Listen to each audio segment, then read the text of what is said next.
Du haut de la tribune des Nations Unies ce mercredi 20 septembre 2023 en marge de la session ordinaire de cette organisation qui se tient à New York aux États-Unis, le président nigérien Bola Tinubu a porté la voix de la République démocratique du Congo, victime d'une agression à cause de ses minerais stratégiques.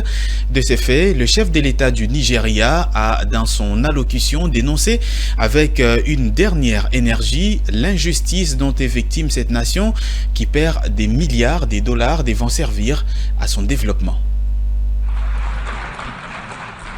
Mr. President, Head of State and Government. Le quatrième aspect important de la confiance et de la solidarité mondiale est de protéger les zones riches en minerais du continent contre le pillage et les conflits. Beaucoup de ces zones sont devenues des catacombes de misère et d'exploitation.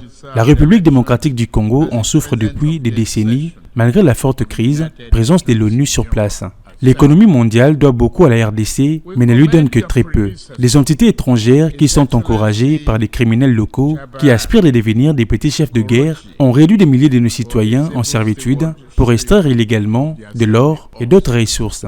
Des milliards de dollars destinés à améliorer la nation alimentent désormais d'innombrables entreprises violentes. Ils menaceront la paix et mettront la sécurité nationale en grave danger. Compte tenu de l'ampleur de cette injustice et des enjeux élevés que cela implique, de nombreux Africains se demandent si ce phénomène est accidentel ou intentionnel.